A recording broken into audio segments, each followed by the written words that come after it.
안녕하세요. SK 지오센트릭의 이종혁입니다. 저는 플라스틱 리사이클을 담당하고 있고요. SK 지오센트릭이라는 회사가 좀 생소하신 분들도 있으실 텐데 제가 발표 중간에 회사 소개는 하고 오늘 플라스틱 순환 경제에 대한 내용인데 저는 이제 앞에 많이 나왔던 그 글로벌 트렌드에 대한 부분을 산업체에서 어떻게 느끼고 이해하고 있는지, 그래서 그에 따른 기업들의 대응 방안, 이렇게 두 파트로 말씀드리겠습니다. 이게 계속 나오죠. 플라스틱 트리티 한 달 전에 파리에서 했던 거, 그만큼 이게 굉장히 중요하기 때문에 산업부에서도 이게 어떻게 되냐에 따라서 기업의 뭐 생존도 연계가 될 수 있기 때문에 저희도 되게 관심 있게 보고 있습니다. 이 자료를 준비했는데 여기 직접 갔다 오신 분들도 전문가들이 너무 많이 계셔서 제가 잘못 얘기하면 좀 안 될 것 같은데, 저희 산업 쪽에서 기업에서 어떻게 느꼈는지 정도로 생각을 하시고 들으시면 좋을 것 같습니다. 이게 이제 끝나고 나서 나온 카툰인데, 아까 좀 전에 이제 말씀 주셨던 것처럼 되게 이제 자기 주장들이 강하고 생각보다 좀 쉽지는 않았다, 우여곡절들이 좀 많았다는 것 같습니다. 그래서 어떤 내용이 있는지 좀 봤더니 이게 그 기사들 제가 제목들만 좀 연결해서 좀 따온 건데요. 처음에 파리에서 시작을 했다고 얘기가 나왔고 바로 파티가 나눠서 디베이트가 있었다.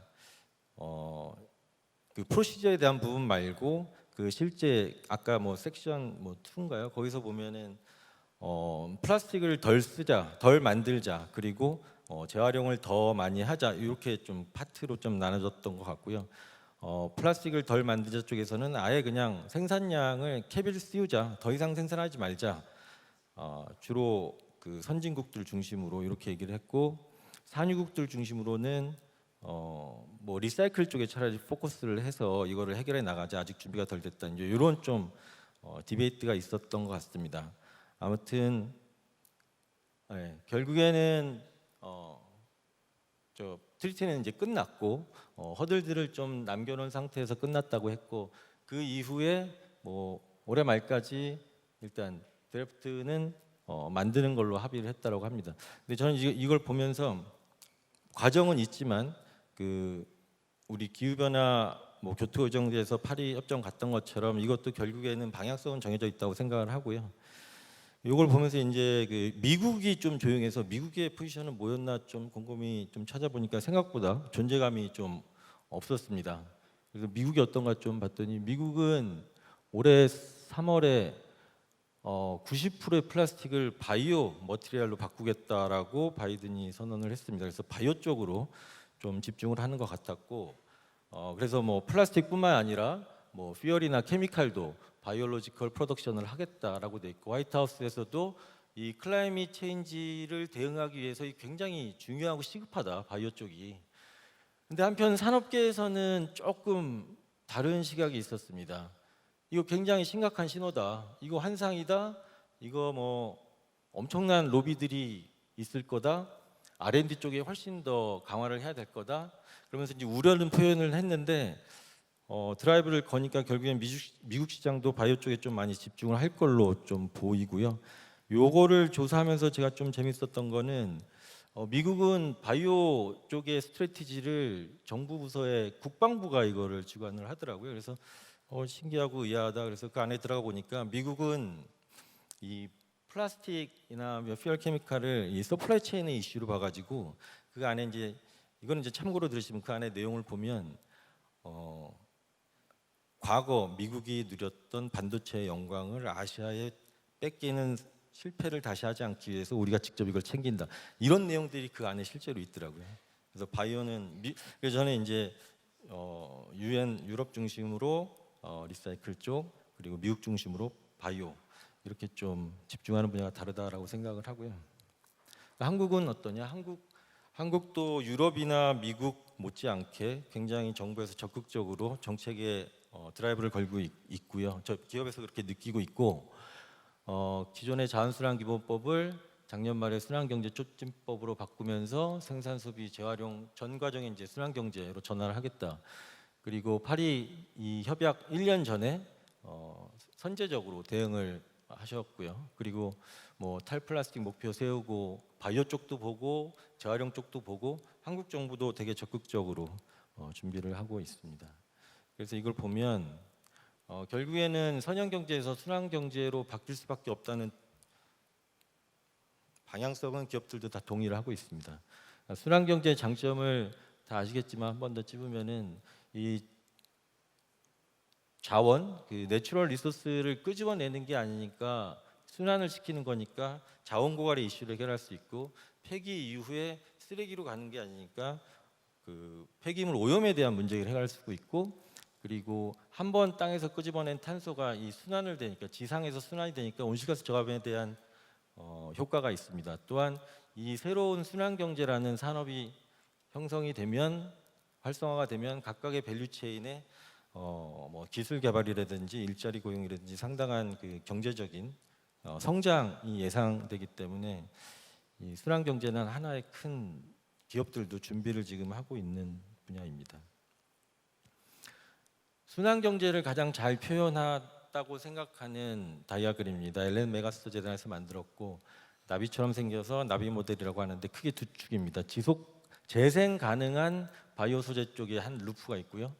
그리고 이 우리 유한 자원을 가지고 제품을 만들어서 순환을 시키는 이 테크니컬 룹이 있는데 이 오른쪽만 말씀을 드리면은 공유하거나 뭐 사용 기간을 연장하거나 재사용을 하거나 뭐 재활용 이렇게 돼 있는데 이 원이 짧을수록 더 우선순위가 높습니다. 이게 이 돌리는데 에너지가 덜 들어가기 때문에 대신에 재사용하거나 공유하거나 하면은 반복될수록 품질이 좀 떨어질 수 있는 단점이 있고 그리고 한 번 어떤 용도로 목적으로 만들어진 제품이 재사용 된다라면은 그 굉장히 사용처에 한계가 있기 때문에 결국에는 재활용 쪽이 앞으로 성장할 수 있는 분야라고 보고 기업들은 재활용과 바이오 쪽을 굉장히 집중을 하고 있습니다. 요거는 그 여기 또 EU에서 오셔서 제가 말 조심해야 되는데 그 패키징 앤 패키징 웨이스트 PPWD라는 거가 작년 10월 말에 결론만 말씀드리는 시간이 없으니까 디렉티브가 레귤레이션으로 바뀌어서 EU 집행부가 EU 의회한테 이제 올렸습니다. 그래서 EU 의회에서 이걸 가지고 나중에 이제 뭐 법적으로 통과를 시킬지 결정해야 되는데 디렉티브는 EU가 만드는 하나의 가이드와 지침으로 각 회원국들이 이걸 각국의 법으로 제정을 해야지 법적 효력이 있습니다. 근데 레귤레이션은 EU가 한번 정하면은 나머지 국가들이 다 따라야 되는 굉장히 신속하게 강제력이 있고 그만큼 정책이 이제 강화됐다는 얘기고요. 그리고 그 PPWR 안에 바뀐 내용에 들어가 있는 게 이게 굉장히 중요한데 리사이클 컨텐츠 재활용 플라스틱의 의무 사용입니다. 그래서 2030년도에 컨택 센서티브 패키징이라고 하면은 이제 뭐 식품 포장재라든지 스킨 컨택이 되는 뭐 화장품 용기라든지 이런 부분에 페트를 제외하고 최소 10% 이상 재활용을 해야 된다가 올라갔습니다. 그리고 페트의 경우는 2030년도에 30%. 근데 더 놀라운 거는 2040년도에는 50%를 재활용 플라스틱을 써야 된다라고 얘기를 합니다. 이게 무슨 얘기냐면은 여기 계신 분들이 마트에 가서 식품을 구매를 하면 그 포장재가 절반은 재활용 플라스틱으로 만들어야 된다는 얘기인데 이게 멀지 않았습니다. 이렇게 변화가 되고 있는데 아까 저는 EU가 유엔에서 만드는 것보다 훨씬 빠르다고 생각을 하는데 이렇게 변하고 있는데 그럼 기업들이 가만히 있을 수는 없겠죠. 일단 소비재 기업들은 이미 준비를 하고 있습니다. 여기 많은 대표적인 브랜드 소비재 기업들은 이 리사이클 재활용 플라스틱을 25년, 30년에 뭐 30%, 50% 이렇게 바꾸겠다라고 선언을 하고 지금 계속 매년 올라가고 있습니다. 하지만 요 쪽에 이제 하나의 이슈 문제라고 할 수 있는 거는 수요는 늘어나는데 고품질의 제품이 좀 부족합니다. 식품 포장재에 아무거나 쓸 수는 없거든요. FDA 승인을 받은 것들을 넣어야 하기 때문에 그거에 대한 고민들이 이제 많이 있습니다. 그러면은 이건 수요처고 공급처들은 어떻게 움직이는지를 보시면 많이 움직이고 있습니다. 국내 기업들도 뭐 저희 회사가 여기 있긴 있는데 준비를 많이 하고 있고 글로벌 기업들도 대부분 준비를 하고 있습니다. 대부분 준비를 하고 참고로 국내는 좀 대기업들은 화학적 재활용 중심으로 뭐 투자를 이미 시작한 데도 있고 준비를 많이 하고 있고 좀 중소기업 중심으로 기계적 재활용은 중소기업 중심으로 지금 재활용에 대해서 추진을 하고 있습니다. 기계적 재활용하고 화학적 재활용이 나와서 잠깐 좀 말씀을 드리면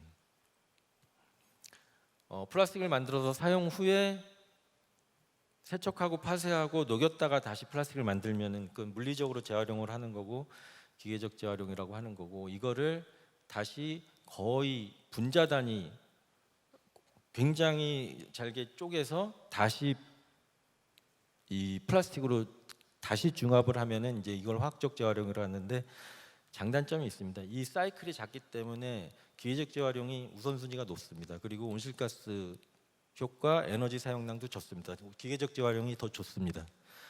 근데 이제 문제가 깨끗한 폐플라스틱들만 선별을 해야 되고 그리고 이게 물리적인 재활용이기 때문에 품질이 지금 페트는 나름 기술이 발달돼서 많이 올라가 있는데 좀 우리가 이제 버진 플라스틱이라고 하는데 그 정도 수준의 품질을 맞추기가 쉽지 않습니다. 그리고 재활용이 계속 반복이 되면은 물성이 떨어지는 이제 한계가 있고요. 대신에 화학적 재활용은 약간 좀 오염되거나 복합 재질도 원료로 쓸 수 있고 거의 신재와 유사한 신재와 똑같습니다. 구분이 안 될 정도의 그런 플라스틱 품질이 나오고 재활용 횟수도 영구적이다. 그래서 화학적 재활용을 많이 준비를 하고 있고요. 그러면 이제 SK 저희 회사 이제 소개를 하겠습니다. 저희 회사는 원래 SK 종합화학이었고요. 2021년도에 저희 사명을 지오센틱으로 바꿨습니다. 지구와 토양을 의미하는 지오 그리고 중심을 얘기하는 센트릭 그래서 지구 중심. 2021년도에 저희는 친환경 기업이 되겠다라고 이제 선언을 했고 플라스틱 생산 기업에서 재활용 기업으로 그린 비즈니스를 추진하는 기업으로 탈바꿈을 하겠다라고 선언을 해서 준비를 하고 있고요. 저희 미션의 하나는 플라스틱 제로. 저희가 생산하는 플라스틱의 양 이상으로 저희가 재활용을 하겠다고 미션을 갖고 있습니다. 이게 석유화학 밸류체인에서의 선형 경제입니다. 원유를 채굴해서 플라스틱 생산하고 가공해서 제품을 만들고 소비자한테 가서 쓰리가 되면 폐기가 됩니다. 소각되거나 매립이 되는데 저희가 하려고 하는 거는 이쪽 순환 경제입니다. 이 뭐 수거 선별 쪽은 저희가 직접 하는 건 아니지만 파트너링을 해서 중소기업과 상생을 하고 기계적 재활용, 화학적 재활용인데 주로 이제 화학적 재활용 중심으로 열분해, 페트 해중합, 고순도 PP 추출 요 세 개의 화학적 재활용 저 세 개가 이제 글로벌리 가장 각광받는 화학적 재활용 분야고요. 저 세 개를 저희가 집중을 하고 있고 물론 바이오 쪽 리뉴어블 피드스탁도 저희가 도입을 해서 바이오 제품도 만들고 있습니다. 그럼 화학적 재활용을 어떻게 추진을 하고 있냐면 저희는 울산 ARC라고 명명을 했습니다. 울산 어드밴스드 리사이클링 클러스터라고 해서 저희가 울산에 있는 SK 공장입니다. SK 공장 한복판에다가 이 클러스터를 지을 거고요. PP, 페트, 열분해 이렇게 이제 3개 공장을 지을 거고 부지가 축구장 22개고 25년도 하반기에 준공을 하고 3개의 프로젝트고 이렇게 같이 지음으로써 뭐 그런 베니핏이 상당히 있습니다. 이게 작년에 찍은 사진인데 이 땅에다가 지금 이 건물을 지을 거고요. 올해 하반기에 저희가 착공식을 하려고 하기 때문에 관심이 있으신 분들은 뭐 기사를 한번 찾아보셔도 되고 한번 직접 한번 오셔도 되고요. 제가 시간을 아주 쩌슷하게 맞췄습니다. 이사입니다. 감사합니다. 네, 감사합니다. 이종영